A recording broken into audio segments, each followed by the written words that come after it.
엄마, 우리 이사하려고. 아이들 학교 문제도 있고요. 미리 이사해서 적응해야 학교도 제때 입학하고요. 그래, 결정했구나. 근데 기억하시죠? 예전에 저희 전셋집에서 살기 시작할 때 나중에 애들 초등학교 들어가면 집 사주신다고 했던 거요. 그때 약속은 상황이 지금과 달랐을 때였지. 어머님 덕에 결혼도 잘했어요. 이번엔 집만 마련되면 완벽해요. 완벽은 니네들 능력으로 해야지. 아들은 멋쩍게 웃으며 봉투를 꺼냈습니다. 신혼집 근처에 알아봤어. 5억 5천. 우리 노후 통장은 5억에 못 미친다. 엄마, 그동안 들어간 돈 다 애들 키우느라 쓴 거잖아. 말순 씨는 조용히 통장을 한 권 더 꺼냈습니다. 자, 읽어봐라. 구독과 좋아요, 알람 설정 꾹 눌러주세요. 오늘은 68살 강말순 씨와 그의 아들 며느리에 관한 이야기입니다. 어떠한 이야기인지 끝까지 들어주시고 시청자 여러분들의 귀중한 의견을 아래 댓글에 함께 공유해주세요. 새벽 5시였습니다. 말순 씨는 허리를 세우자마자 무릎부터 저렸습니다. 사흘째 손주 둘을 혼자 돌보니 뼈마디마다 불이 붙은 것 같았습니다. 둘째는 새벽 수유를 마치고 잠들었고 큰애는 곤히 자고 있었습니다. 잠들어 있는 지금이 유일한 쉬는 시간이었습니다. 말순 씨는 거실에 놓인 장난감을 모아 상자에 쓸어 담았습니다. 잠깐 허리를 굽혔는데 뒤쪽에서 번개가 스치는 듯한 통증이 올라왔습니다. 아이고, 살살하자. 나직한 혼잣말이 헐떡이는 숨과 함께 새어나왔습니다. 주방 시계를 보니 6시였습니다. 어제 먹다 남은 미역국을 데워 한 숟갈 삼키니 속이 조금 풀렸습니다. 싱크대 위 간식통이 비어 있었는데 큰 손주가 깰 시간이 머지않았습니다. 찬장을 열어보니 맨 위 선반에 붉은색 상자가 눈에 들어왔습니다. 발끝으로 서고도 손이 닿지 않아 의자를 끌어왔습니다. 상자를 내려 뚜껑을 열자 버터 향이 퍼졌습니다. 은박 포장에 들어있는 작은 쿠키가 가지런히 누워 있었습니다. 신기하게 생겼네. 말순 씨는 쿠키 하나를 꺼내 입에 넣었습니다. 버터가 혀끝에서 스르르 녹으며 달콤한 향을 퍼뜨렸습니다. 몸 구석구석이 잠깐 따뜻해지는 기분이 들었습니다. 그때 큰 손주가 방문을 열고 나와 졸린 눈으로 손을 벌렸습니다. 우리 서준이 일어났어? 쿠키를 하나 더 꺼내 아이 손에 쥐어주자 칭얼대던 기색이 사라졌습니다. 아이가 맛있다며 고개를 끄덕였고 말순 씨도 모르게 미소가 새어나왔습니다. 달콤함이 입안에서 사라지자 허리 통증이 다시 올라왔습니다. 남은 쿠키는 16개쯤 되어 보였습니다. 엄마 오면 달라고 그래. 말순 씨는 상자를 하단 찬장으로 옮겼습니다. 낮 12시 둘째는 안아줘야만 잠이 들었습니다. 3번쯤 허리를 구부렸다 편히 땀이 비오듯 흘렀습니다. 점심은 김 싸먹은 주먹밥 2알이 전부였습니다. 오후 4시가 넘어 빨래를 널고 나니 하늘이 붉어졌습니다. 트렁크 바퀴 소리가 현관 앞에서 멈췄습니다. 엄마, 우리 왔어. 어머님, 애들 괜찮았죠? 손주가 엄마를 보자 달려갔고 말순 씨는 안도 섞인 미소를 지었습니다. 재밌게 놀다 왔니? 덕분에 잘 쉬었어요. 쇼핑백이 바닥에 우르르 놓였습니다. 숙소 어메니티와 아이들 옷, 화장품 세트가 가득해 보였습니다. 많이 샀구나. 현지 마트가 싸더라고요. 며느리는 쇼핑백을 옮기며 부엌 상부장을 열었습니다. 빨간 상자가 없네. 말순 씨의 손끝이 떨렸습니다. 그거? 아이 간식인 줄 알고 꺼내서 좀 먹었어. 그건 서준이 것도 아니고 제 과자예요. 목소리가 전에 없이 높았습니다. 가연아, 엄마가 모르고 드셨다잖아. 이건 돈 있어도 못 사는 거예요. 한 상자에 13만 원이에요. 이게 얼마나 비싼 건데 말도 없이 함부로 드세요. 높이 올려둔 거 보면 딱 봐도 모르시겠어요? 진짜 아껴 먹고 있던 건데 아까워서 어떡해. 아들 대호 씨가 싱크대 옆에서 눈살을 찌푸렸습니다. 그럼 내가 변상할게. 돈으로 될 문제가 아니라고요. 엄마, 오해하지 마. 과자 몇 개가 그렇게 귀중해? 모르고 먹을 수도 있지. 그렇게 면박을 주니? 그렇게 말씀하시면 저도 섭섭해요. 엄마 요즘 예민해서 그래. 피곤하시겠지. 당신도 그만하고 엄마도 그만해. 말순 씨는 주방 행주를 쥔 손에 힘이 들어갔습니다. 순간적으로 어지러워 벽을 짚었습니다. 아들이 다가와 팔을 받쳤지만 말순 씨는 몸을 떨치듯 뿌리쳤습니다. 늦었네. 우리도 가야겠다. 어머님, 이제 오신 지 얼마 안 됐는데요. 집에 허리약 두고 왔다. 함께 있던 말순 씨의 남편은 말없이 캐리어 손잡이를 들었습니다. 현관을 나왔을 때 복도 공기가 쌀쌀했습니다. 내일 전화할게요. 내가 한마디 하겠는데 지금까지 허리 한번 제대로 못 펴고 고생한 너희 엄마한테 고생했다는 말 한마디도 못하냐? 그깟 과자가 뭐라고 너희 그러는 거 아니다. 말순 씨는 대답 대신 엘리베이터 버튼을 눌렀습니다. 문이 닫히는 사이 며느리가 아이에게 소곤거리는 소리가 들렸습니다. 그 과자 비싸서 아무도 먹으면 안 돼. 문이 닫히자 말순 씨는 손잡이를 붙든 채 곧은 허리를 휘었습니다. 허리보다 마음이 더 시리다. 남편은 한 손으로 아내 등을 토닥였습니다. 이젠 그만하자. 그래야겠지. 엘리베이터가 1층에 닫자 말순 씨는 입술을 깨물었습니다. 서걱거리던 쿠키 포장지가 귀에 남아 있었습니다. 그 소리가 사흘 밤새 울린 아이 울음보다 더 크게 와닿았습니다. 집에 돌아오자 밤 공기가 온몸을 감쌌습니다. 남편은 파스를 뜯어 말순의 허리에 붙였습니다. 말순 씨는 파스 냄새를 들이마시며 처음으로 소리 없는 결심을 했습니다. 이제 내 허리는 내가 지킬 거다. 그날 밤 말순 씨는 한 번도 깨어나지 않고 아침까지 잤습니다. 깊은 잠이었지만 꿈속에서도 버터 향이 떠돌았습니다. 달콤한 쿠키 조각은 입안에서 녹다 말고 모래처럼 흩어졌습니다. 그 모래가 무게를 잃고 허공으로 날아가는 꿈이었습니다. 아침에 일어나면 간단히 밥을 먹고 병원에 갈 생각이었습니다. 당신 허리는 좀 어때? 통증이 많이 심하네. 얼른 아침 차려 먹고 병원 다녀와야지. 또 이것저것 검사하려면 하루 종일 걸릴 텐데 부지런히 움직여야 해. 앉아 있어. 내가 간단히 식사 준비할 테니까. 고마워. 나도 나이가 드니 여기저기 고장 안 나는 데가 없네. 그렇게 남편 대호 씨는 말순 씨를 위해 간단히 밥과 김치, 반찬 조금씩을 내왔습니다. 함께 식사를 하고 대충 설거지를 한 다음 병원으로 향했습니다. 심한 게 아니어야 할 텐데. 심하면 어때? 치료받고 쉬면 괜찮지 뭐. 걱정하지 마. 병원 대기실 의자는 생각보다 차가웠습니다. 말순 씨는 허리를 손잡이에 기대고 헛기침으로 숨을 고르며 차례를 기다렸습니다. MRI 판독서는 요추 디스크 재발 좌측 신경 협착이라 적혀 있었습니다. 10분만 더 앉아있자. 등줄기를 타고 내려오는 전기가 종아리를 감싸는 느낌이었습니다. 진료실에서 의사는 한 달간 절대 안정과 재활치료를 권했습니다. 애 맡겨둔 집에 오늘도 가야 하는데요. 의사는 고개를 젓고 진통제 처방전을 끊어주었습니다. 지금 그 상태로 일을 하신다거나 무리해서 집안일을 하신다면 상태가 급격히 악화되실 수 있습니다. 우선 진통제 처방해 드릴 테니 경과 지켜보시고 다음 주에 다시 내원하세요. 의사와 남편의 만류에도 불구하고 말순 씨는 어쩔 수 없이 아들이 집으로 향했습니다. 남편이 도와준다며 함께 길을 나섰습니다. 별다른 일이 없으면 항상 아들의 집에 같이 왔습니다. 지난밤 기분이 상했던 일을 생각하면 가만히 있을 수 없다며 오늘은 유독 일을 가는 듯 했습니다. 엄마, 많이 늦었네. 근데 왜 병원까지 다녀? 허리가 다시 벌어졌대. 저희도 요즘 과로라 허리가 장난 아니에요. 말순 씨의 눈길이 며느리 손에 들린 머그잔 위로 스쳤습니다. 급할 때만 애 맡기면 좋겠다. 갑자기 그러면 우리 어떡해?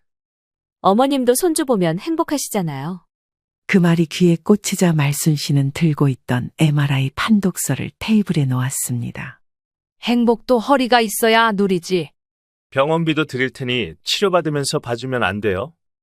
맞아요. 저희도 양가 도움 아니면 못 버텨요. 말순 씨는 잠시 입을 다물었습니다. 테이블 위 라떼 거품이 천천히 꺼졌습니다. 차라리 제대로 월급 챙겨드릴게. 그동안 너무 적게 드렸지. 그걸로 치료도 받고 하고. 아들은 A 사용지를 꺼내 아이 돌봄 지원표를 그리기 시작했습니다. 월 화수목금 오후 2시부터 밤 8시. 하단엔 육아비 월 100만이라 적혔습니다. 말순 씨는 바보가 아니었습니다.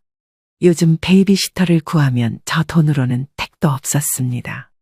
기가 막혔지만 말순 씨는 애써 참고 차분히 말했습니다. 내가 돈이 아쉬워서 그러는 게 아니다. 허리가 이러니 애들 봐주는 게 쉽지가 않아. 병원도 자주 다녀야 되고 애들한테 집중하면 내가 나를 못 돌보잖니? 절대 안정 취하라고 하는데 계속 이런 식이면 내가 힘들지 않겠니? 그럼 얼마면 될까요? 그 한마디가 어이가 없고 살갗을 파고들었습니다. 말순 씨는 허리를 세우려다 숨을 삼켰습니다. 돈으로 해결할 마음이면 시터 알아봐라. 한 달에 300이면 밥도 해주고 집안일도 해주고 다 한다더라. 난 돈 안 받아도 되니까 아픈 거나 좀 치료하련다. 시터는 믿을 수가 없잖아요. 그리고 월 400도 넘어요. 남의 허리값은 공짜냐? 너희 정말 너무 한 거 아니냐? 말 한 번 잘했다. 한 달에 100만 원. 시터 구하면 400만 원이 넘는다고. 그럼 4분의 1도 안 되는 푼돈 받아가면서 아픈 몸으로 애들까지 봐주는데 고작 100만 원.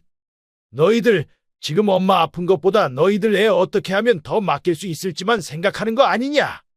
남편 목소리가 의외로 컸습니다. 며느리 눈이 동그래졌고 아들은 눈치를 살폈습니다.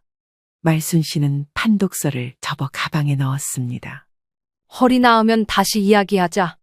그럼 허리 나을 때까지만 낮 시간 반만이라도. 갑자기 이러시면 저희도 곤란하잖아요. 구구절절한 설명이 이어졌습니다. 말순 씨는 창밖으로 시선을 돌렸습니다. 담장 너머 아파트 놀이터에서 그네가 삐걱거렸습니다. 행복하다는 말은 네 입장이지. 내 허리는 아니다. 이대로 통증 참아가면서 애들 봐주다가 정말 수술해야 할 수도 있어. 나 수술해서 병원에 입원하면 병원으로 애 맡기러 올 거니? 그 말에 며느리 얼굴이 일그러졌습니다. 저희가 드리는 봉투로는 모자라단 뜻이네요. 고맙다 소리 듣고 싶었다. 돈이 문제가 아니라고. 아들은 의자에서 반쯤 일어났습니다. 엄마, 가연이 말이 그 뜻이 아니야. 그래, 내 말도 그 뜻이 아니다.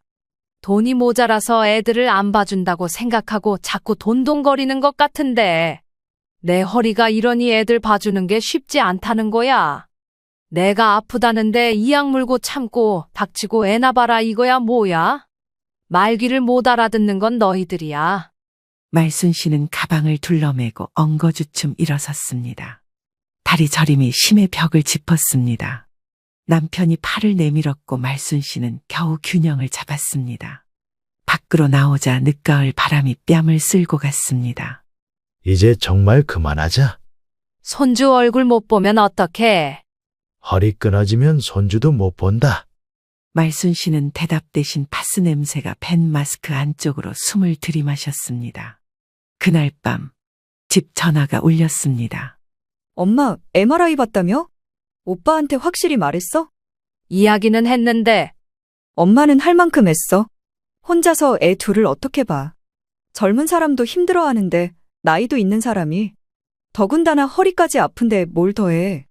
딸 목소리가 잠시 울컥해 끊어졌습니다. 다음 날 새벽, 말순 씨는 잠결에 일어나지 못했습니다. 눈을 떠보니 해가 중천이었습니다. 오늘 픽업 못 갔네. 핸드폰 메시지는 조용했습니다. 어머님, 오늘 서준이 감기라 집에 데리고 있어요. 푹 쉬세요. 단 한 줄이었습니다. 오후 4시 남편이 현관문 앞에 서 있었습니다. 약 타와야지. 돈이 모자라네. 오늘 육아비인지 뭔지 넣어주는 날이니까 통장엔 있겠지. 말순 씨는 휴대폰을 꺼내 은행 계좌를 확인했습니다.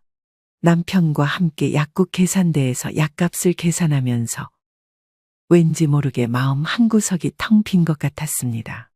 그날 밤 거실 탁자 액자에 파란 약 봉투가 줄지어 놓였습니다. 남편이 TV를 끄며 말했습니다. 몸보다 사람 마음이 먼저 고장 나더라. 손등을 훔치자 눈물이 묻었습니다. 행복하냐고 물으면 대답을 못하겠네. 남편은 한숨을 삼키고 방으로 들어갔습니다. 새벽녘, 말순 씨는 꿈을 꾸었습니다. 꿈속에서 손주가 웃으며 과자를 건넸습니다. 그 과자는 바람 한 번에 산산이 부서져 허공으로 흩어졌습니다. 바람 속에 며느리 목소리가 섞였습니다. 행복하시잖아요. 깨고 나니 눈가가 뜨거웠습니다. 행복은 내 스스로가 정하는 거다. 말순 씨는 창문을 열어 새벽 공기를 들이켰습니다. 그 공기에는 버터 향도 과자 값도 없었습니다. 오직 싸늘한 현실이 폐 깊숙이 스며들 뿐이었습니다. 말순 씨는 아침부터 무릎 뒤가 욱신거렸습니다. 새벽 5시에 일어났더니 밤새 굳었던 허리가 마음처럼 펴지지 않았습니다. 오늘은 비 온다더니 허리가 먼저 알아듣네. 거실 창문 밖 하늘은 잔뜩 흐렸습니다. 남편은 파스를 뜯어 침대 머리맡에 놓아두고 출근 채비를 했습니다. 오늘은 애들 안 보는 날이지? 전화 안 오면 말이야. 파스 냄새가 방 안을 가득 채웠습니다. 말순 씨는 아침 6시에 물리치료실 예약 문자를 확인했습니다. 재활운동은 허리보다 마음 운동 같았습니다. 오늘은 허리 숙이지 말자. 거울 속 허리는 여전히 삐뚤었지만 얼굴빛은 지난달보다 살았습니다. 남편은 주방에서 오트밀을 데우고 있었습니다. 저녁엔 동네 문화센터 가볼래? 요가 초급반? 허리 풀린다더라. 말순 씨는 고개를 끄덕였습니다. 재활치료가 일상이 되면서 시간표는 손주 돌봄 대신 스트레칭 칸으로 채워졌습니다. 일주일째 아들 부부에게서는 아무 연락이 없었습니다. 남편이 신문을 접으며 말했습니다. 조용한 게 편하다 생각해봐. 점심 무렵 딸에게 톡이 왔습니다. 엄마 오빠 SNS 봤어? 못 봤다. 처가랑 한우집 갔던데 엄마한테 말도 없었어? 말순 씨는 머쓱한 웃음이 새어나왔습니다. 남편은 말없이 휴대폰을 내려놓았습니다. 험한 사진 보는 것보다 조용한 게 낫다. 재활을 끝내고 버스를 탔을 때 SNS 알림이 떴습니다. 아들 계정에는 주말 캠핑, 처가 패밀리란 해시태그가 달려 있었습니다. 손주들은 텐트 앞에서 활짝 웃고 있었습니다. 아이들 밝아 보이네. 그러나 마음 한구석에 쌓은 기운이 스쳤습니다.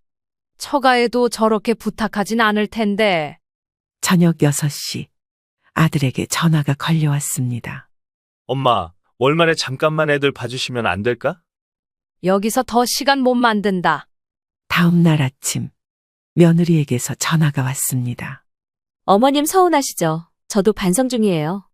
서운한 게 아니라 섭섭한 거겠지. 되었다. 애들 보고 싶으실까봐. 눈에 넣어도 안 아플 손주들이니 보고는 쉽지. 하지만 지금은 내 허리부터 어떻게 해야겠구나. 그 뒤로 전화는 의미 없이 끊겼습니다. 문화센터 첫날 강사가 폼롤러 위에 등을 눕히라 했습니다. 허리가 둥글게 말리며 통증이 퍼졌습니다. 살겠네. 운동 후 집으로 돌아오니 남편이 작은 케이크를 꺼내놨습니다. 허리 0.5cm 펴진 기념? 오늘은 기분도 좋으니 달달한 것 좀 먹어야겠네. 고마워. 둘은 커피 대신 따뜻한 보리차를 부었습니다. 케이크 한 조각이 버터쿠키보다 훨씬 값졌습니다. 그 주 금요일 아들이 집 앞에 찾아왔습니다. 손에 빈 봉투 하나가 들려 있었습니다. 엄마, 할 말 좀. 들어와라. 아들은 거실에 앉자마자 손을 비볐습니다. 시터 구했는데 적응에 2주 걸린대. 그때까지만 그만하자. 네 말도 지쳤다. 생활비도 올릴게. 쿠키 값도 줬다. 엄마, 그래도 우리 애들 사랑하잖아. 사랑이 밥 먹여주냐? 내 허리 낫게 해준다니? 아들은 얼굴이 붉어졌습니다. 그럼 연락은 드려도 돼. 연락은 괜찮다. 애들은?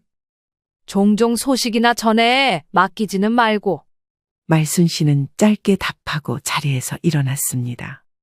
얼음장 같은 대답이 아니라 짧고 단호한 종결이었습니다. 아들이 돌아간 뒤 남편이 말했습니다. 연락 창구는 열어놨어야지. 됐어. 알아서 다 연락하겠지. 안 하면 그만이고. 지금은 진짜 쉬고 싶어.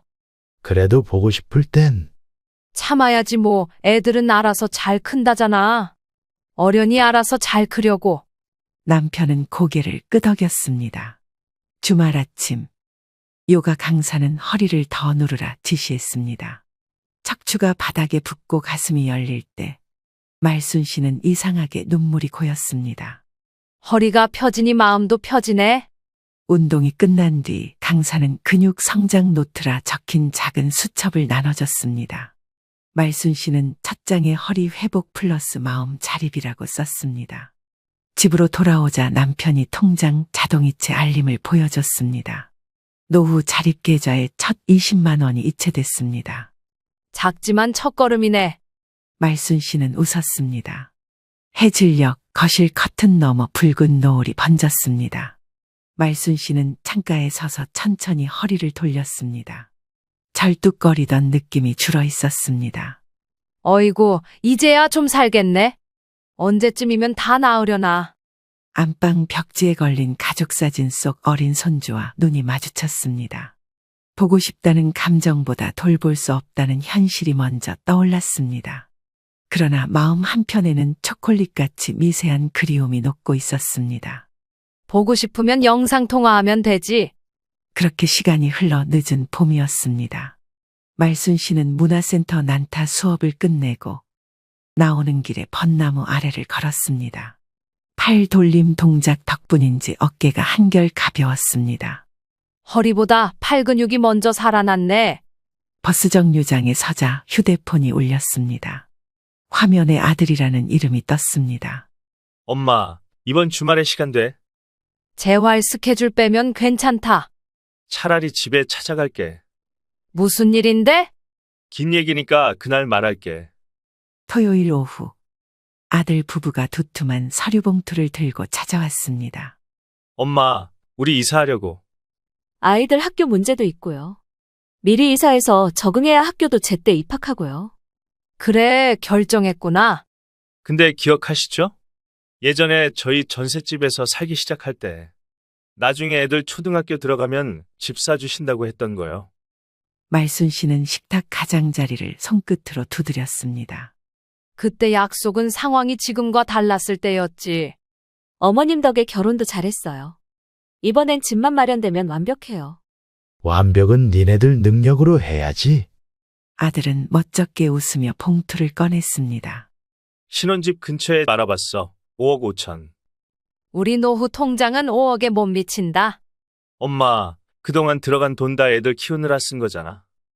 말순 씨는 조용히 통장을 한 권 더 꺼냈습니다. 자, 읽어봐라. 통장 첫 장에 2018년 전세 보증금 대납 2억이 적혀 있었습니다. 다음 페이지는 생활비, 차량비, 책값, 육아비 등 자잘한 항목이 끝없이 이어졌습니다. 기저귀, 간식, 분유, 이유식 등 돈이 한두 푼이 아니었습니다. 이렇게 많았어? 집 한 채 깜 넘는다. 그래도 집은 약속하셨잖아요. 그 약속 지키려고 이미 집 값어치를 줬잖아. 그게 말이 돼.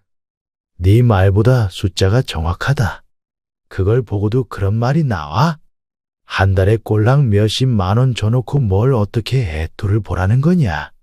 너희도 살아보니 알 거 아니냐? 애들한테 들어가는 돈만 기본 돈 200 이상이 들어가. 우리가 너희한테 일일이 돈을 달라고 했니? 뭘 했니? 전부 다 우리 돈으로 했잖아. 그러면 우리가 오히려 더 해줬으면 해줬지. 못 해준 건 없다고 본다. 이미 집 한 채 사주고도 남은 거나 다름없어. 잠시 정적이 흘렀습니다. 아이들 목소리가 현관 바깥에서 희미하게 들렸습니다. 더 이상 할 말 없으면 그만 가봐.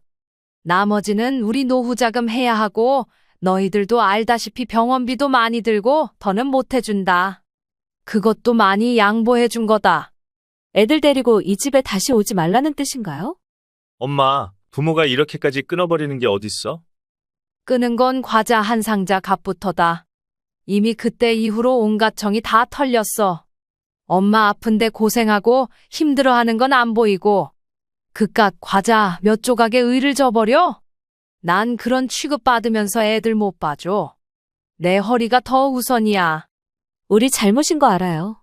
그러니 이번 한 번만. 그만 듣고 싶구나. 이제 가봐. 말순 씨는 남편 팔을 잡고 자리에서 일어났습니다.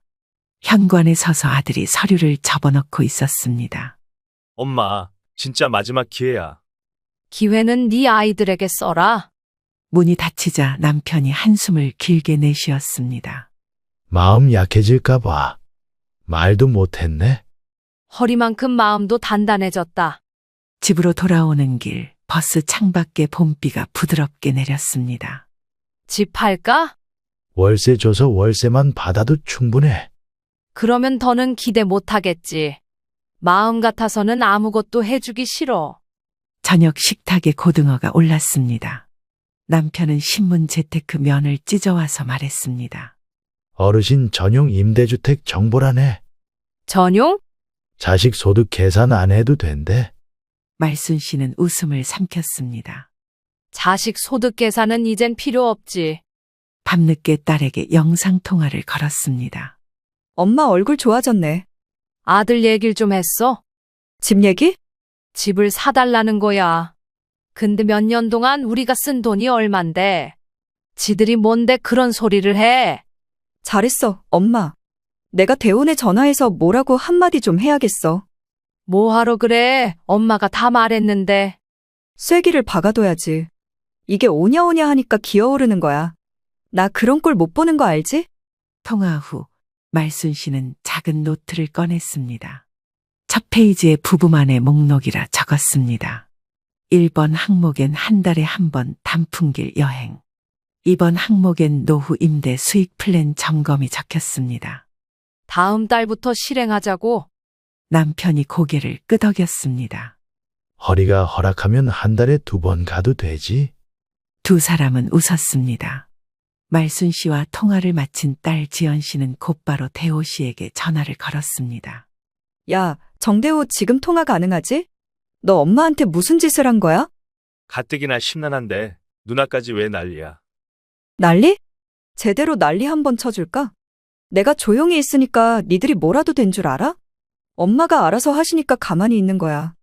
니들이 엄마한테 그러면 안 되지. 내가 뭘 그렇게 잘못했는데 누나까지 난리야. 내가 아무것도 모를 줄 알아?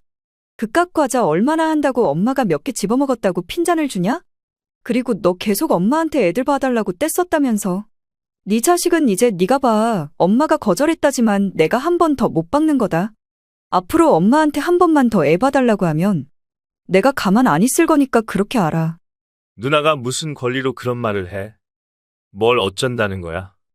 네가 내 성격을 아직도 잘 모르나 본데. 한 번만 더 그딴 짓 하면 니네 집 쫓아가서 올케 머리채라도 잡아 뜯어버릴 거니까 그렇게 알아. 너도 각오하고 알겠어? 거칠게 전화를 끄는 지연 씨는 한참 동안 씩씩댔습니다. 그래도 이렇게 말하면 알아는 들었겠지 싶었습니다. 대호 씨 또한 마찬가지였습니다. 자신이 무엇을 잘못했는지 깊게 생각해보지 않았던 터라 꽤나 진지하게 고민하게 되었죠. 그리고 새벽녘 말순 씨에게 문자가 한 통 왔습니다. 엄마, 이해해보려고 노력 중이야. 시간 좀 줘. 말순 씨는 읽음을 띄우고 답장을 쓰지 않았습니다. 창밖이 서서히 밝아졌습니다. 시간은 우리도 필요해. 햇살이 거실 바닥을 물들였습니다. 그 빛 위로 허리 그림자가 길게 드리웠습니다. 굽었던 그림자지만 마음은 이젠 꼿꼿했습니다. 초여름 장대비가 고요한 오후를 두드렸습니다. 말순 씨는 창틀 가까이 놓인 화분 잎사귀에 맺힌 물방울을 바라봤습니다. 비 오면 허리가 예전처럼 아프진 않네. 남편은 주방에서 카페인을 줄인 커피를 내리고 있었습니다. 몇 개월 동안 일주일에 2번씩 물리치료를 받았고 때가 되면 병원에 가서 진료를 받았습니다. 제때 약도 잘 챙겨 먹고 허리에 좋다는 한약도 따로 지어 먹었습니다. 남편의 극진한 간호를 받고 몸에 무리가 가지 않으니 몸이 한결 가벼워졌습니다. 일주일에 한 번 진료를 보러 가던 일도 이제는 한 달에 한 번이면 좋겠습니다. 오늘 도넛 싸왔어. 오랜만에 달달한 거 먹어야지. 이거 당신이 제일 좋아하는 거잖아. 말순 씨는 웃으며 식탁에 앉았습니다. 폰 화면이 켜지며 문자가 떴습니다. 엄마, 오늘 저녁 잠깐 뵐 수 있을까? 선물 좀 드리려 해요. 선물? 선물보다 마음이면 된다. 남편은 고개를 끄덕였습니다. 이젠 거절할 선물도 받아둘 만큼 마음 펴졌지. 그런 거 안 받아도 되니까. 저녁 7시 현관 벨이 울렸습니다. 아들은 양손 가득 쇼핑백을 들고 서 있었고 며느리는 원색 우산을 접으며 뒤따랐습니다. 엄마, 허리 괜찮아 보여서 다행이다. 저희가 늦었죠. 죄송해요. 쇼핑백에는 영양제 세트와 손자, 손녀 새 장난감, 그리고 작은 카드가 꽂혀 있었습니다. 엄마가 만든 도라지전과 생각나서 샀어. 이번엔 내가 챙겼어. 말순 씨는 쇼핑백을 미끄러지듯 식탁에 내려놓았습니다. 아들은 남편에게도 작은 봉투를 내밀었습니다. 아버지, 낚시 동호회 가입비예요. 남편은 봉투를 받아들고 여전히 과묵하게 고개를 숙였습니다. 이런 거 필요 없다. 도로 가져가. 거실에 둘러앉자 아들이 두 손을 무릎에 모았습니다. 엄마, 그동안 진짜 죄송했어. 저도 과자 일 기억하면 얼굴이 화끈거려요. 배웠으면 됐다. 이제 저희가 챙길게. 생활비도 필요하면 말씀하세요. 말순 씨는 손바닥을 들어 말을 끊었습니다. 생활비는 이제 우리 몫이다. 우리가 너희처럼 여행을 가는 것도 아니고 소소하게 이렇게 잘만 살고 있어. 지원 필요 없으세요? 마음이 필요하지 돈이 필요하지 않다. 그래도 최소한 도와드리고 싶어. 도움이란 말은 니들 삶부터 챙기는 거다. 아들은 숨을 돌리고 종이봉투 한 장을 꺼냈습니다. 아직 애들이 학교 입학하기 전이라 그렇지. 학교 다니기 시작하면 학원도 보내야 하는데 비용이 만만치 않더라고. 알아서 해봐라. 그래서 저희도 천천히 모으기도 하고 부지런히 벌려고요. 제가 동네 도서관 시간제 알바 시작했어요. 주말에만 하는 건데 평일에는 직장에 다니고 주말에는 이희가 애들 보고 제가 잠깐 알바하고요. 말순 씨는 며느리를 처음으로 길게 바라봤습니다. 일하면서 키우면 고되지만 자존감은 산다. 그 말 새겨들을게요. 남편은 자리에서 일어나 냉장고로 향했습니다. 커피 더 끓여야겠네. 커피가 한 잔씩 채워졌습니다. 비는 여전히 창문을 두드렸습니다. 아들은 카드 봉투를 밀어놓았습니다. 안 받아도 돼. 그래도 놓고 갈게. 받아도 쓸 일 없을 거다. 말순 씨는 고개를 끄덕였습니다. 아들 부부가 돌아가고 말순 씨는 아들에게 받은 카드 봉투를 열어 짧은 문구를 소리내 읽었습니다. 엄마, 늦게 철들어 죄송해요. 받아온 것보다 더 크게 사랑하며 살겠습니다. 말보다 행동이지. 카드를 서랍 깊숙이 넣으며 혼잣말로 웃었습니다. 창밖에서 빗물이 멈추고 운전자가 경적 대신 클래식 음악을 낮게 틀고 지나는 소리가 들렸습니다. 그리고 얼마 지나지 않아 지연 씨에게 전화가 왔습니다. 엄마, 오늘 대운에 왔다 갔다며? 별말 없었어? 자기들이 잘못했다고 그러더라. 생활비를 보태주겠대. 필요 없냐고 물어보더라고. 그래서? 필요 없다고 했지. 니들 삶부터 챙기라고 일러뒀어. 지난번에 한 소리 했던 게 씨알 좀 먹혔나 보네. 조금이라도 깨달았으면 다행인 거지. 어휴, 너 어디 가서 다른 사람한테는 그러지 마라. 대호 걔는 그렇게 말을 안 해주면 몰라. 이번에 나도 두 사람한테 실망했잖아. 그래서 한마디 거둔 것도 있고. 어쨌든 이제부터 마음 쓸 일 없을 거니까 건강이나 잘 챙기셔. 그래, 고맙네. 이래서 딸이 하나 있어야 한다고 하나보다. 말순 씨는 통화를 끝내고 남편과 함께 잠자리에 들었습니다. 그동안 마음고생 많았지. 남편이랍시고 있는 게 크게 도움은 못 됐네. 그런 게 어딨어. 이렇게 같이 있는 것만으로도 좋은 거지. 지연이 없었으면 어쩔 뻔했어. 당신도 그렇고. 지연이도 그렇고 할 말은 하는 성격들이라 참 좋아. 이젠 우리만 생각하면서 살자고. 당신도 더는 힘들게 살지 마. 충분히 고생했으니까 그리고 대호도 깨달은 바가 있을 거야. 그래, 마음이라도 알았으면 된 거지. 말순 씨는 베개를 고쳐 베고 깊은 숨을 내쉬었습니다. 허리도 마음도 이제 제 자리에서 밤을 견디고 있었습니다. 시청자 여러분, 오늘 이야기 어떠셨나요? 여러분들의 생각과 경험을 아래 댓글에 공유해 주세요. 아버지, 그런 말을 들으셨다고요? 그런 오해를 문자 한 줄로 어떻게 그럴 수가 있죠? 아빠가 뭘 잘못한 건 아니니까 울 필요 없어, 지영아. 아버지는 항상 저한테 가장 자랑스러운 분이었어요. 지금도 그래요. 안녕하세요. 저는 현재 복지관 근무 중인 60대 후반 남성입니다. 아침 6시 은퇴한 지 몇 년이 지났지만 여전히 저는 이 시간에 눈을 뜹니다. 몸이 먼저 반응하는 건 평생을 새벽 출근으로 살아온 결과겠죠. 젊었을 때는 그저 성실한 게 미덕이라 믿고 살았습니다. 시청 복지과에 처음 발령받았던 날, 무탈하게 30년만 채우자 하고 혼잣말했던 기억이 납니다.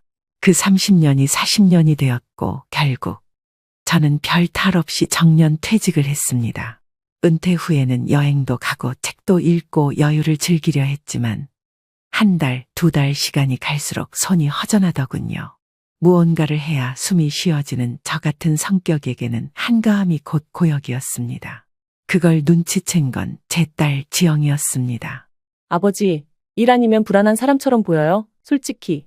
이 나이에 새로 뭘 할 수 있다고 그러냐? 복지관 같은 데 가보세요. 아버지 같은 분들이 일도 도우면서 의미도 찾으시던데요. 지영이는 교사로 일하면서도 늘 저를 살뜰히 챙겼습니다. 아내 없이 저를 돌봐온 시간이 그녀에겐 익숙했겠지만 저는 그게 늘 미안하고 고마웠죠.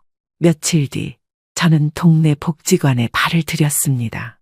관리실장에게 제 소개를 했더니 잠깐 놀라시더군요. 어르신 전직이 시청국장이셨어요? 근데 이 일 하시겠다고요? 일은 다 같은 일이지요. 필요한 일을 하면 되는 거 아닙니까? 그렇게 저는 복지관의 시설관리 담당으로 다시 출근을 시작했습니다.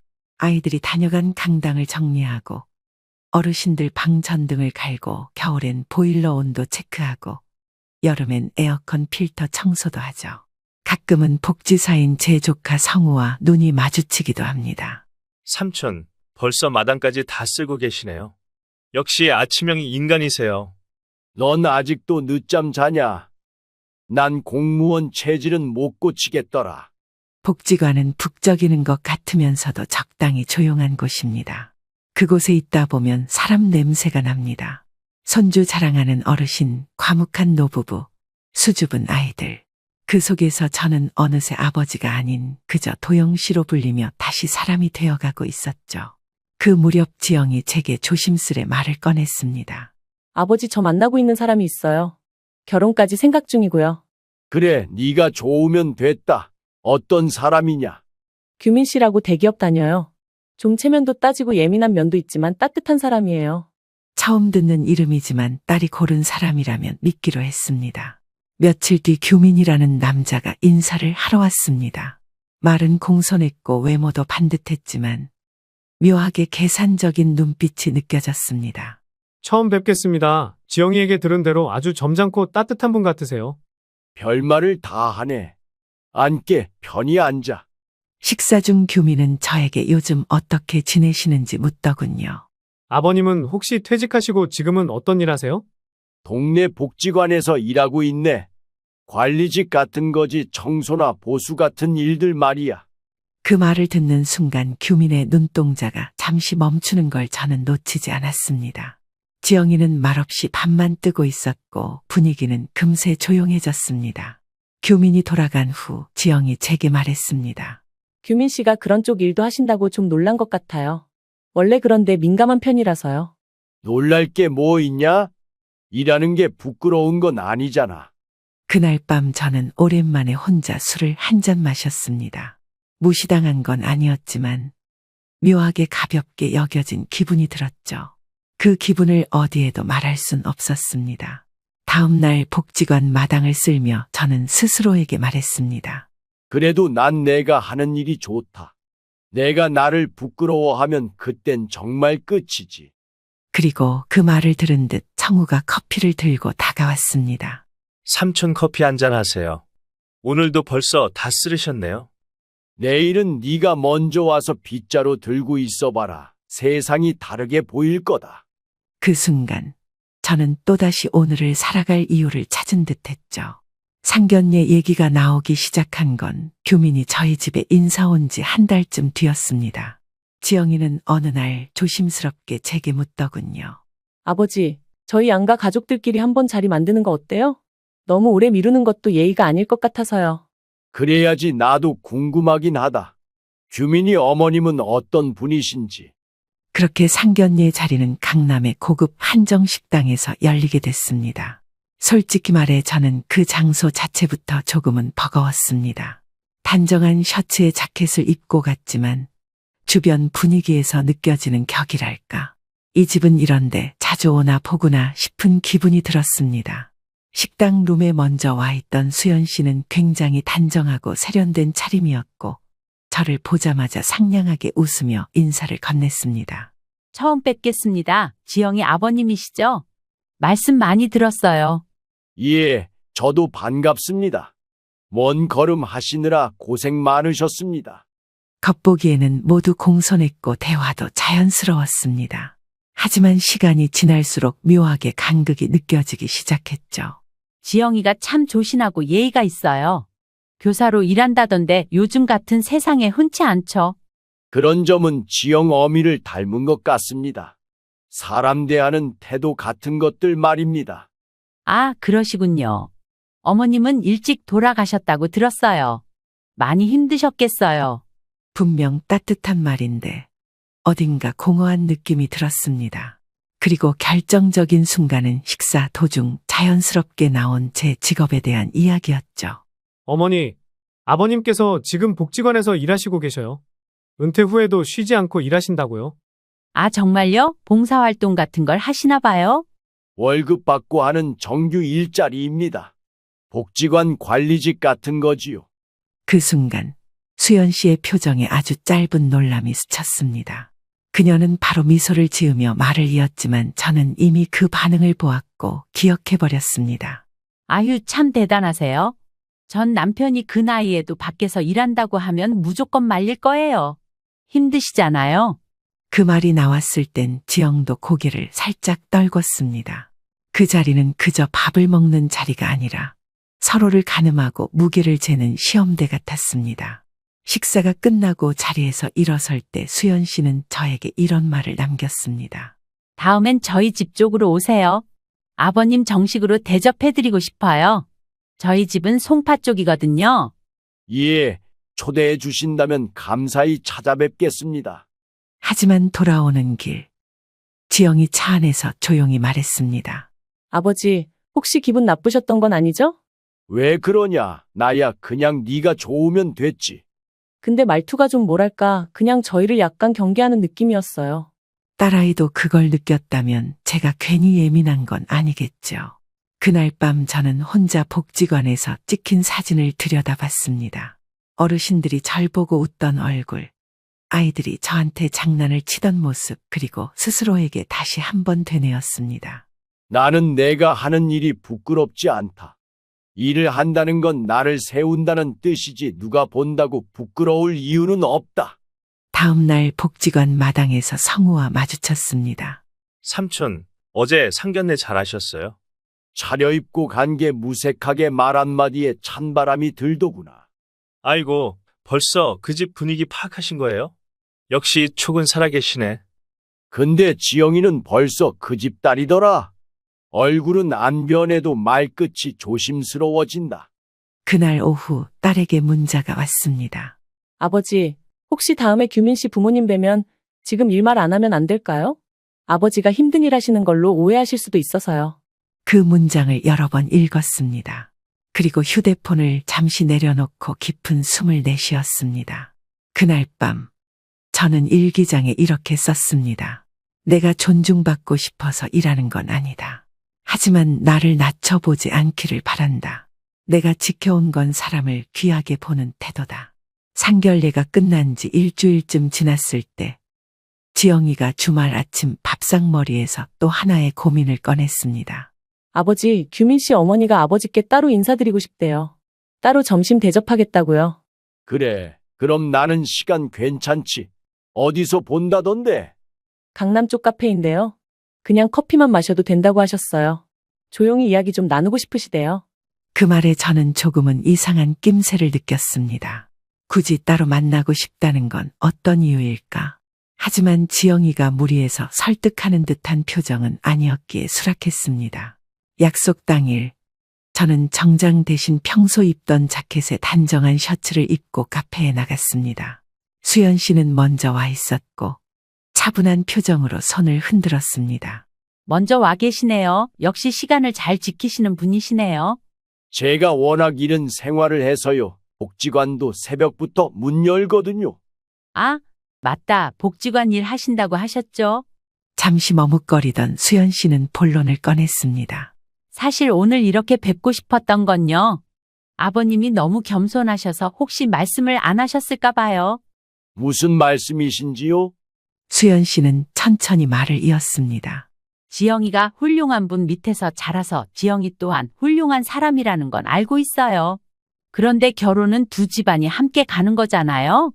그래서 아버님도 규민이와 함께 나중에 뭔가 준비를 해주실 계획이 있는지 궁금했어요. 그 말이 끝났을 때 저는 차를 한 모금 마셨습니다. 이해는 되지만 질문 방식이 다소 직설적이었습니다. 나중에 금전적인 부분에 보탬이 될 수 있겠냐 그런 말이었죠. 지금 집은 오래돼도 제 명이고요. 퇴직금은 크게 손 안 대고 있습니다. 지영이 시집 보내는데 쓰려고 모아둔 것도 있습니다. 수연 씨는 고개를 끄덕이며 웃었지만 그 미소 안엔 여전히 탐색의 기색이 남아 있었습니다. 혹시 연금도 있으신가요? 제가 좀 실례되는 걸 묻는 건 알지만 솔직하게 말씀드리자면 우리 아이가 살면서 너무 힘들어질까 봐서요. 그때부터 저는 이 자리가 확인 면접이었다는 걸 완전히 이해했습니다. 정중하지만 선을 긋는 질문들, 점잖지만 자꾸만 경계심을 드러내는 표정들. 그녀는 나를 사위의 장인이 아닌 사위에게 줄 부담일 수도 있는 존재로 평가하고 있었던 겁니다. 제가 지금도 일하는 이유는 생활 때문이 아닙니다. 의미 때문입니다. 지영이는 그런 저를 부끄러워하지 않습니다. 그게 제가 자랑스러워하는 이유입니다. 수연 씨는 말을 이었습니다. 사실 규민이 성격이 아주 예민해요. 가족 환경에 민감하거든요.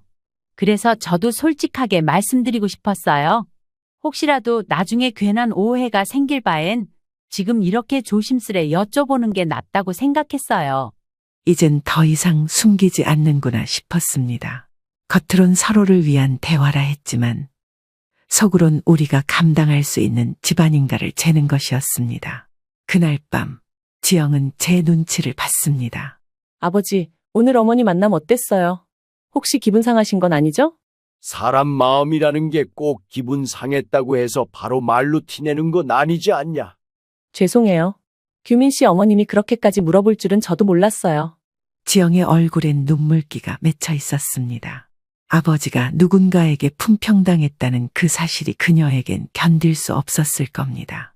며칠 뒤 규민이 우리 집에 혼자 찾아왔습니다. 차 한 잔을 마시며 조용히 말을 꺼냈죠. 아버님, 사실 어머니가 좀 직설적인 편이에요. 불편하셨을까봐 제가 너무 죄송해서요. 그렇게까지 신경 안 쓰거든요. 그래. 나도 그 마음은 알겠는데 말이란 게 본심이 담기는 법이잖아. 어머니가 나를 편하게 본 건 아닌 것 같더라. 규민은 당황한 듯 했지만 억지 웃음을 지었습니다. 결혼은 당사자들이 잘 맞으면 되는 거잖아요. 아버님께서 너무 그렇게까지 신경 안 쓰셨으면 좋겠어요. 저는 대답하지 않았습니다.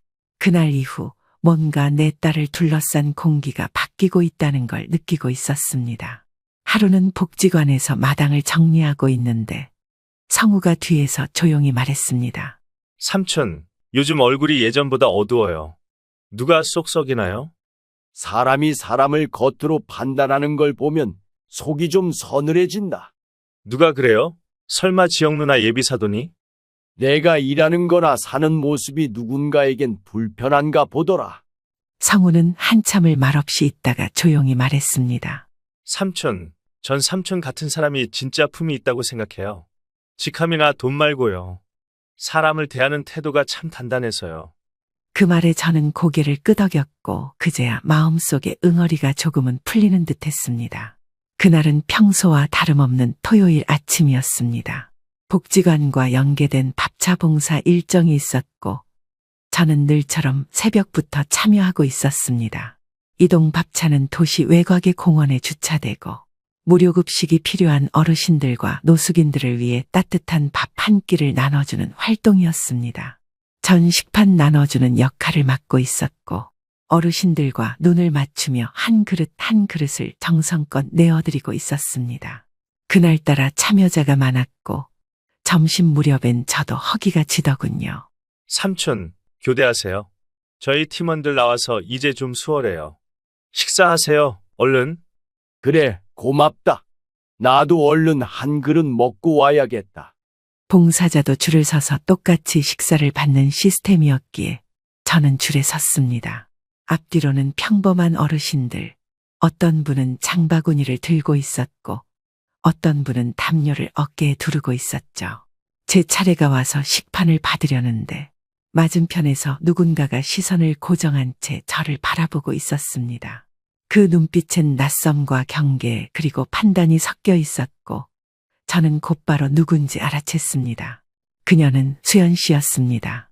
그 공원 근처가 그녀의 아파트 단지와 인접하다는 건 전혀 몰랐습니다. 그녀는 강아지 산책을 하듯 걷다 저를 마주친 듯 했죠. 눈이 마주친 순간 그녀는 잽싸게 핸드폰을 들어 사진을 찍었습니다. 그리고는 말을 걸지도 않고 뒤돌아선 채 빠르게 그 자리를 떠났습니다. 봉사활동이 끝나고 귀가한 저는 기묘한 기분에 휩싸였습니다. 어딘가 찜찜했고 눈치를 본 느낌이 들었습니다. 그러다 저녁 무렵 제 핸드폰으로 한 통의 문자가 도착했습니다. 보낸 이는 수연 씨였습니다. 첨부된 사진은 바로 몇 시간 전 식판을 들고 있는 제 모습이었습니다. 그리고 아래엔 짧고 단호한 문장이 적혀 있었죠. 어르신, 오늘 공원에서 무료급식 받는 모습 봤습니다. 우리 아들은 그런 집안과 엮이게 할 수 없어요. 이 결혼은 없던 걸로 하죠. 전 그 자리에 서서 휴대폰을 든 채 몇 분을 얼어 있었습니다. 모든 감정이 동시에 밀려왔고 분노보다 먼저 찾아온 건 참담함이었습니다. 바로 전화를 걸었습니다. 수연 씨, 무슨 뜻인지요? 뭔가 오해를 하신 것 같은데 제가 설명드리겠습니다. 수연 씨의 목소리는 예상보다 더 냉정했습니다. 제가 뭘 잘못 봤다는 겁니까? 본 그대로를 말한 거예요. 복지관에서 일한다더니 결국 무료급식 받으러 다니는 분이셨군요. 내가 본 게 있는데 무슨 설명을 어떻게 하시려고요? 그거 다 핑계잖아요. 이제 와서 그럴 필요 없습니다. 이미 이 결혼은 물 건너갔어요. 그건 봉사였습니다. 줄이 길어서 교대 후 직접 받았을 뿐이고요. 누구든 봉사자는 그 방식으로 식사합니다. 그 순간 뒤에서 또 다른 목소리가 들려왔습니다. 남편이자 규민의 아버지였습니다. 내가 그 사진 봤을 땐 깜짝 놀랐어. 대체 어떤 사람이길래 우리 집안이랑 엮이려 했는지. 저는 더 이상 참을 수 없었습니다. 저는 사기꾼도 노숙자도 아닙니다. 은퇴한 공무원이고요. 복지관에서 계약직으로 일하며 지역 봉사를 하고 있는 사람입니다. 하지만 그들의 반응은 냉소뿐이었습니다.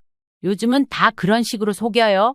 은퇴한 척하면서 사실은 다 망하고 궁색하게 사는 분들이 얼마나 많은데요. 솔직히 말해서요. 그 옷들도 번듯해 보여도 다 빌린 거 아니에요? 그 말에 저는 입을 다물 수밖에 없었습니다. 더 이상 말해봤자 그들은 들을 준비가 되어 있지 않았으니까요. 전화를 끊고 나니 온몸에 식은땀이 났습니다. 이런 굴욕은 살아오며 처음이었습니다. 그날 밤 지영이 퇴근하고 집에 오자마자 저는 사실을 모두 털어놨습니다. 지영은 말없이 듣고 있다가 눈물을 뚝뚝 흘렸습니다. 아버지, 그런 말을 들으셨다고요? 그런 오해를 문자 한 줄로 어떻게 그럴 수가 있죠? 아빠가 뭘 잘못한 건 아니니까 울 필요 없어, 지영아. 아버지는 항상 저한테 가장 자랑스러운 분이었어요. 지금도 그래요. 그날 밤 부녀는 아무 말 없이 긴 시간을 함께 앉아 있었습니다. 말로는 다 못할 무게가 두 사람 어깨 위에 내려앉은 밤이었습니다. 파혼 통보를 문자로 받았던 날, 저는 처음으로 사람이 무시당하는 게 이렇게 치욕적일 수 있다는 것을 배웠습니다. 그리고 그보다 더 아픈 건 그 오해를 말 한마디 해보지도 않고 사실처럼 단정 짓는 사람들이 있다는 사실이었습니다. 지영은 한참을 말없이 있다가 고개를 들었습니다. 아버지, 나 지금 규민 씨한테 바로 전화할 거예요. 이건 그냥 넘기면 안 되는 일이에요. 지영아, 그 집안이 우리를 그렇게까지 보는 눈이라면 이미 끝난 거다. 그래도 진실은 말해야죠. 아버지가 무슨 노숙자도 아니고 봉사로 간 자리에서 그런 대우를 받는 건 말이 안 돼요. 지영은 곧장 전화를 걸었고 몇 번의 신호음 끝에 규민이 전화를 받았습니다. 스피커폰으로 바꿔놓자 규민의 평소보다 한참 낮은 목소리가 들려왔습니다. 여보세요, 지영아. 나 지금 차 안이야. 무슨 일이야? 당신 어머니가 우리 집에 문자 보낸 거 알아? 문자? 무슨 문자? 우리 아버지 사진이랑 같이 우리 아들은 그런 집안이랑 못 엮인다는 문자를 보내셨대. 봉사활동 하러 가셔서 줄 서서 식사하신 것뿐인데 설명도 안 들으시고 멋대로 오해하셨다더라? 파혼 통보 당했어. 잠깐의 정적. 그리고 이어진 규민의 말은 예상대로였습니다. 아, 그건 내가 어제도 말렸어. 엄마가 너무 앞서서 그런 거야. 진짜 나도 당황했어. 그럼 자네는 그 사진 보고도 아무 생각이 없었나? 그게 아버님이 진짜 그런 상황이 아니란 걸 저는 아니까 그냥 넘기려고 했어요. 넘기려고? 우리 아버지가 뭘 어떻게 했다고 넘겨? 억울한 사람 생기는데도 침묵하는 게 당신 스타일이야? 규민은 아무 말도 하지 않았고 그 정적이 대답보다 더 무거웠습니다. 전화를 끊은 뒤 지영은 조용히 말했습니다. 저 사람, 나보다 저 집안 눈치 보는 것 같아요. 사람이 그렇다더라. 사랑이란 말은 자네도 결단은 눈치 보고 하지. 며칠 뒤 규민은 혼자 저희 집을 찾아왔습니다. 식은 얼굴의 눈동자는 흔들리고 있었고 인사를 하고는 곧바로 말을 꺼냈습니다. 아버님, 저희 엄마가 오해하신 건 정말 죄송합니다. 근데 이번 일은 조금 시간을 두고 생각해보면 안 될까요? 시간이 무슨 의미가 있나? 자네 어머니는 결혼을 없던 일로 하자고 했는데 그게 쉽게 되돌려지는 말인가? 저희 어머니가 감정적이신 편이긴 해요. 다만 저희 둘은 아직 헤어진 게 아니잖아요. 규민 씨, 그런 말 하려고 온 거야? 왜 아버지께는 사과 한마디 없이 자꾸 둘 얘기만 해? 그러자고 여기 온 거야? 내가 바라는 건 그게 아니야. 제대로 된 사과지. 자초지종도 안 듣고 사람 겉모습만 보고 판단하는 거 실례 아니야? 그제야 규민은 제게 고개를 숙였습니다. 죄송합니다. 아버님 정말 제가 너무 무책임했습니다. 그렇게까지 말할 필요는 없네. 근데 자네 어머니의 말에 자네가 한참 침묵했던 건 사실이지 않나? 맞습니다. 그 부분은 부끄럽습니다. 그러니 이제 자네랑 더 이상 할 말이 없을 것 같네. 이미 파혼 통보를 당했으니 우리 입장에선 뭐라 말을 하겠나. 이미 결론이 난 것 같으니 그만 돌아가게. 나도 그런 식으로 남 무시하면서 사는 집안에 내 귀한 딸 시집 보낼 생각 없네. 돌아가. 그렇게 규민은 돌아갔고 집안엔 무거운 공기만이 남았습니다. 저녁 무렵 성우가 찾아왔습니다. 복지관 일이 끝나고 일부러 들른 모양이었습니다. 삼촌, 괜찮으세요? 누나한테 들으니까 완전 유스거리던데요. 지영 누나가 어젯밤 저한테 다 말해줬어요. 뭘 어쩌겠냐. 사람한테서 배신당하는 건 처음도 아니니까. 삼촌은 누굴 배신한 적 없으신 분이에요. 제가 그거 잘 알아요. 그 말에 눈물이 핑 돌았습니다. 나이 먹고 이렇게 부끄럽고 억울한 감정을 눈빛 하나에 다 알아봐주는 사람이 있다는 게 새삼 고마웠습니다. 그날 밤 지영이 제 방으로 들어와 말했습니다. 아버지, 제가 결혼을 포기해도 후회 안 할까요? 사랑이 끝나는 건 슬퍼도 자존심이 무너지는 것보단 낫지. 제가 오히려 감사하게 생각해야 할지도 모르겠어요. 아버지가 어떤 사람인지 다시 확인하게 됐고, 저도 결국 선택을 할 수 있게 됐으니까요. 그녀는 그렇게 말하며 제 손을 꼭 잡았습니다.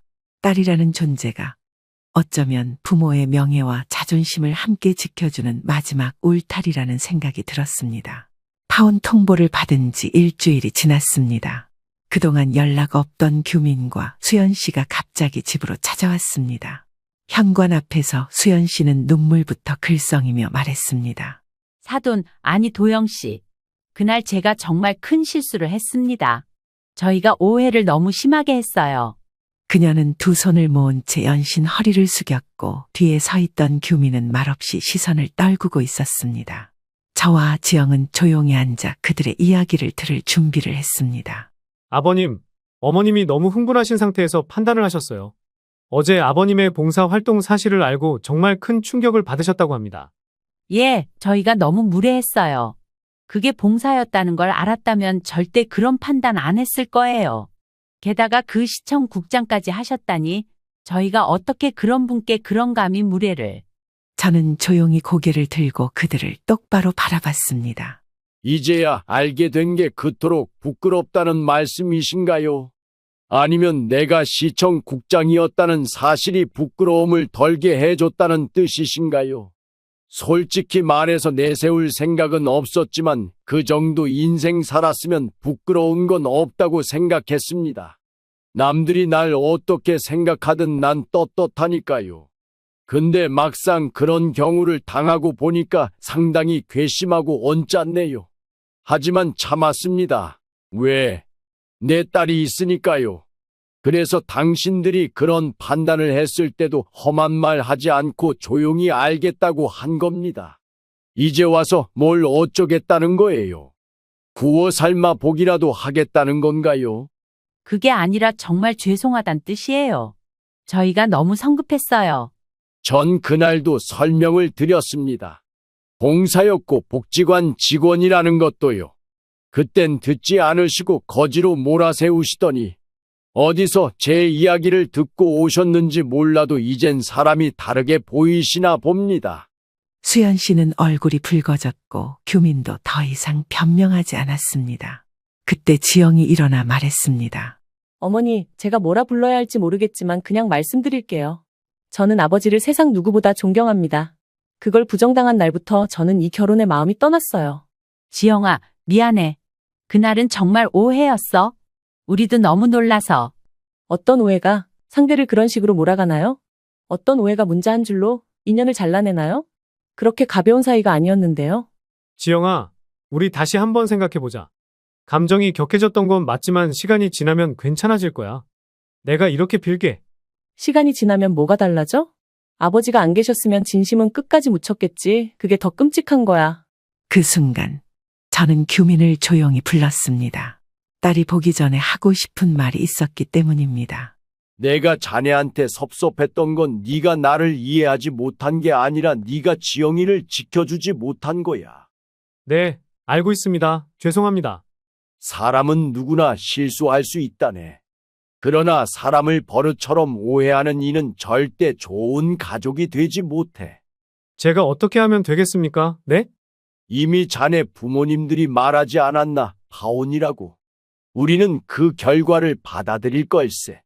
지영이도 이미 마음이 떠난 듯하고 더 이상 시간 끌어봤자 서로에게 좋을 게 없으니 그만 부모님 모시고 가게. 다시는 볼 일 없었으면 하고. 돌아서는 그들의 뒷모습을 보며 저는 한참을 가만히 앉아 있었습니다. 지영은 조용히 제 어깨에 기대며 말했습니다. 아버지, 우리 너무 잘 살고 있었죠? 그냥 그 마음으로 살면 되는 거죠? 그래. 우리는 우리대로 올곧게 잘 살아왔다. 그렇게 살아가면 되는 거다, 지영아.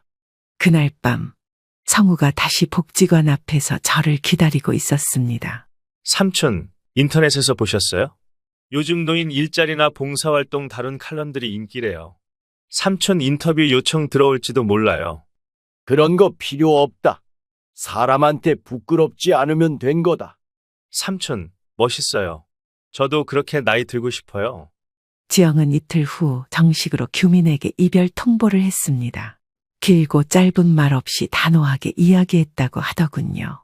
규민 씨, 나는 더 이상 감정 소비를 하고 싶지 않아. 서로에게 짐이 될 결혼은 하지 않는 게 좋아.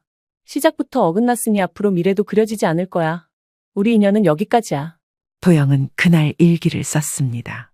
가족이란 건 조건으로 엮이는 것이 아니다. 신뢰로 이어지는 인연만이 끝까지 가족이 될 자격이 있다. 나는 나를 부끄러워하지 않는다. 나를 무시하는 자에겐 내 인생으로 대답할 것이다. 파혼 통보 이후 도영과 지영은 평소처럼 일상을 회복하려 애썼습니다. 하지만 말없이 지나가는 일상 속에도 문득문득 생각지 못한 감정의 파편이 날카롭게 튀어나오곤 했습니다. 어느 날 저녁, 집 초인종이 울렸습니다. 문을 열자 수연 씨 부부가 서 있었습니다. 손엔 조그마한 과일 바구니를 들고 있었고 눈빛은 다급했습니다. 사돈아니, 도영 씨. 잠깐이라도 얘기 좀 나눌 수 있을까요? 지영은 제 뒤에 서 있다가 고개를 저었습니다. 저희는 이미 입장 정리했습니다. 말씀드릴 게 없어요. 그냥 한 번만 들어주세요. 그땐 정말 우리가 너무 흥분해서 그랬어요. 시간이 지나니까 우리가 얼마나 큰 실수를 했는지 깨달았어요. 저는 변한 게 없습니다. 지금도 제 자리를 지키며 사는 사람이고 그날도 그랬죠. 다만 보는 분들의 시선이 달랐던 거겠지요. 수연 씨는 억지로 웃으며 말을 이었습니다. 솔직히 그땐 너무 놀랐어요. 그런 모습으로 공원에서 뵈니까 뭔가 숨기고 계셨던 건 아닌가 싶었거든요. 근데 나중에야 다 봉사였단 걸 알고 저희가 얼마나 창피했는지 몰라요. 저는 숨긴 적 없습니다. 처음부터 복지관에서 일한다고 했지요. 자랑은 아니어도 부끄러움은 없었습니다. 규민의 아버지가 나섰습니다. 우린 자식 결혼시킬 부모 입장에서 걱정이 컸던 겁니다. 그게 그렇게 큰 잘못입니까? 걱정이 걱정으로만 끝났으면 괜찮았겠죠. 하지만 그걸 판단으로 바꾸고 문자 한 통으로 저희를 잘라낸 건 실수 이상의 문제입니다. 도영은 조용히 그들을 바라보다가 말을 꺼냈습니다. 사람은 누구나 실수합니다. 그런데 그 실수가 사람을 아프게 하면 반드시 책임도 따릅니다. 사과만으론 부족할 때가 있지요. 수연 씨는 눈물을 닦으며 애원하듯 말했습니다. 저희가 그땐 너무 속이 좁았어요.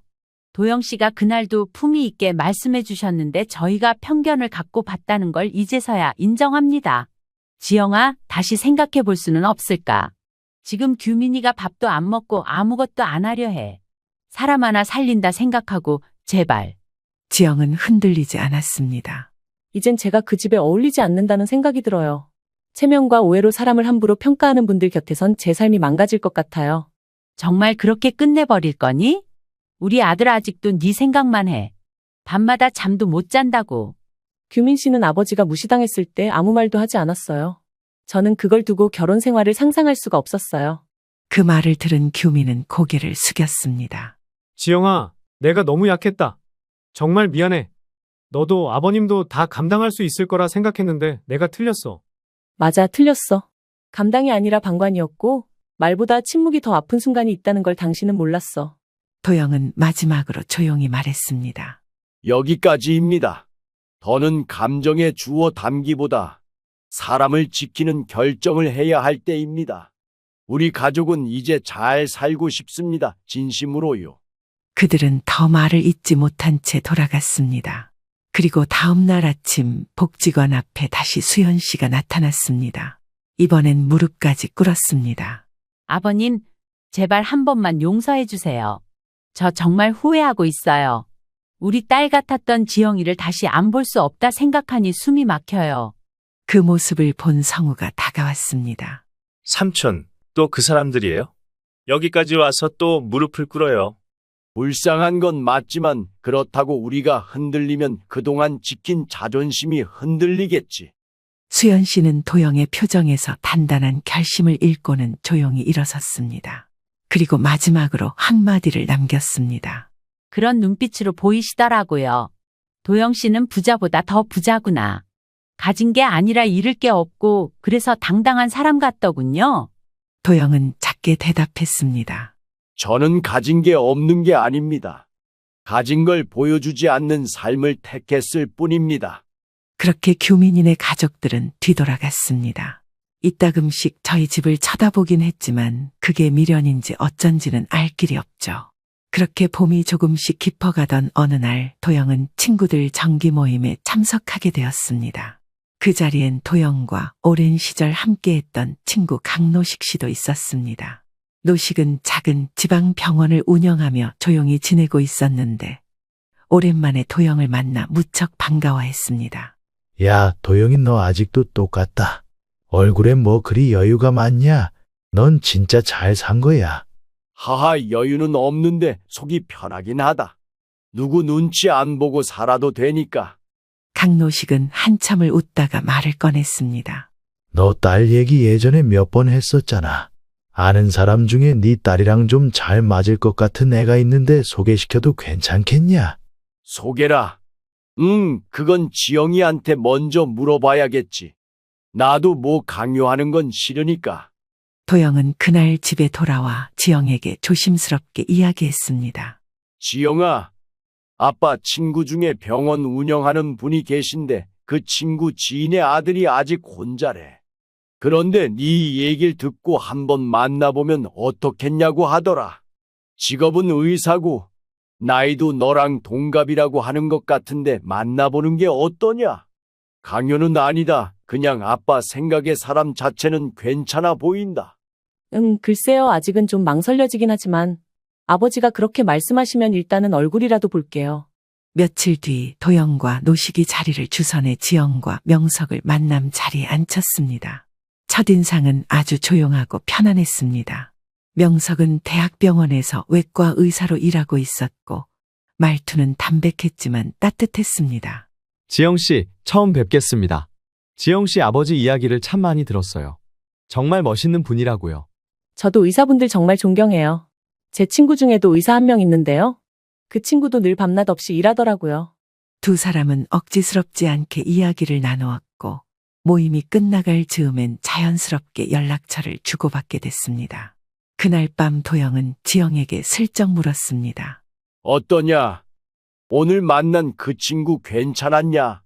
네, 솔직히 말하면 마음이 조금 편해졌어요.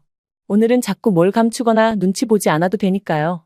시간이 흐르며 두 사람은 조심스럽게 연락을 이어갔고 일상적인 메시지와 통화, 병원 앞 커피숍에서의 짧은 만남이 반복되면서 조금씩 서로에 대한 신뢰가 쌓여갔습니다.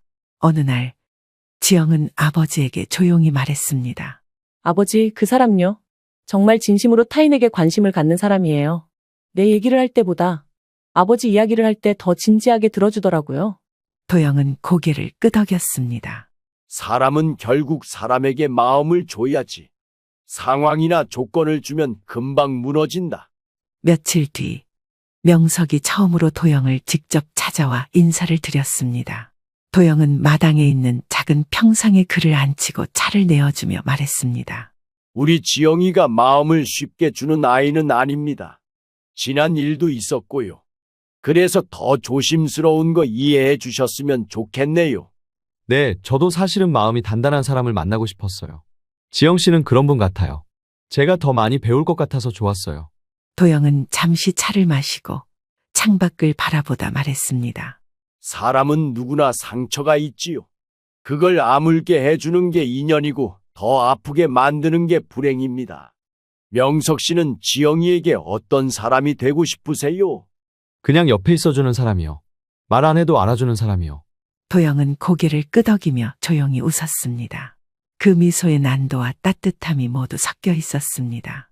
그날 밤 지영은 말했습니다. 아버지, 저 그 사람한테는 자꾸 저를 숨기고 싶지 않아요. 저를 더 드러내고 싶고 아버지를 소개해주고 싶다는 생각이 드는 사람은 처음이에요. 가을의 끝자락, 낙엽이 마지막 빛을 내뿜던 날. 지영은 작은 결혼식을 올렸습니다. 성대한 식장이 아닌 아버지 도영이 오래전부터 아껴두었던 작은 교회 예배당에서의 조용한 예식이었습니다. 참석자는 가족과 가까운 이들 그리고 복지관 식구들 몇 명뿐이었습니다. 결혼식 날 아침 도영은 지영의 방 앞에서 조용히 문을 두드렸습니다. 지영아, 다 준비됐냐? 오늘 네가 한 발짝 더 내딛는 날이구나. 아버지, 사실 지금도 떨려요. 그런데 그 사람과는 이상하게 불안이 아니라 믿음이 생겨요. 그날 지영은 도영의 손을 잡고 식장으로 들어섰습니다. 하객들의 박수 소리보다 조용한 미소들이 인상적이었고 그 중심엔 도영의 눈가에 고여있는 잔잔한 눈물이 있었습니다. 예식이 끝난 후 도영은 복지관 마당에 들러 오랜만에 성우와 함께 나무 벤치에 앉았습니다. 삼촌, 정말 축하드려요. 오늘 결혼식 너무 좋았어요. 신부 입장할 때 울컥했잖아요. 나도 그랬다. 저 아이가 나보다 훨씬 더 단단한 사람이 되어버린 것 같아서 기쁘면서도 짠했다. 삼촌, 그거 아세요? 사람들은 결국 닮고 싶은 사람 옆에 머무르더라고요. 지영 누나는 삼촌 닮은 거예요. 그 말에 도영은 잠시 말을 멈췄습니다. 멀리서 예식 사진을 정리하며 웃고 있는 지영과 명석의 모습이 황금빛 가을 햇살 아래 참 평화롭게 보였습니다. 밤이 되고 집에 돌아온 도영은 오래된 일기장을 꺼내 들었습니다. 퇴직 후 처음 썼던 기록, 봉사를 시작하며 적었던 각오, 그리고 파온 소동이 있었던 날의 분노와 슬픔이 꾹꾹 눌린 글씨로 남아 있었습니다. 살아보니 인생은 결국 품이라는 옷을 얼마나 끝까지 입고 있느냐의 싸움이더라. 며칠 뒤 복지관에서 열린 지역 모범시민 감사패 수여식에 도영이 봉사자로 초청을 받았습니다. 지영과 명석도 조용히 뒷자리에서 아버지를 응원하며 지켜봤습니다. 감사패를 받은 후 짧게 소감을 말하는 자리가 주어졌습니다. 도영은 마이크 앞에 서서 천천히 말을 시작했습니다. 전 특별한 사람은 아닙니다. 그저 은퇴 후에도 나누는 삶이 고맙고 그 안에서 제 인생이 조금 더 따뜻해졌다고 느끼는 평범한 사람입니다. 사람을 겉모습으로 판단하는 시대에 저는 삶의 속을 보려 애쓴 사람이고 싶었습니다. 이 상은 그런 제 마음을 알아봐 주신 분들이 있어서 받게 된 것 같습니다. 그날 명석은 도영에게 다가와 말했습니다. 아버님, 오늘 말씀 정말 좋았어요. 저희 병원에도 봉사자로 오시면 안 될까요? 할머니들 식사 보조라도. 그러지 뭐 밥 퍼주고 말도 걸어주면 그분들 좋아하더라. 자네는 나를 부려먹을 계획을 다 짜뒀구만. 지영은 그런 두 사람의 대화를 들으며 조용히 미소 지었습니다. 이제야 마음 깊숙한 곳에서 참 다행이다라는 안도가 피어오르던 순간이었습니다. 며칠 후 도영은 다시 일기를 적었습니다. 나는 나를 부끄러워하지 않기로 했다. 가진 게 적더라도 보여주는 게 없더라도 나의 진심은 언젠가 닿을 거라 믿었고 그 믿음은 내 딸에게도 전해졌다고 생각한다. 사람은 돈이나 직함보다 그 사람의 무게로 평가받아야 한다는 걸 나는 딸에게 남겨줄 가장 큰 유산으로 삼겠다. 지영은 아버지의 일기를 나중에 우연히 보게 되었고 그 끝자락에 덧붙여 글을 썼습니다. 아버지, 저는 아버지 딸로 살아온 것이 늘 자랑스럽습니다. 이제 저도 저만의 방식으로 누군가에게 그런 어른이 되고 싶습니다. 그 품위 있는 사랑을 담고 싶어요. 지금처럼 평생 함께요. 그 문장을 읽고 도영은 한참 동안 펜을 들지 못했습니다. 여러분들 오늘 사연 어떠셨나요? 여러분들의 이야기를 댓글로 들려주세요.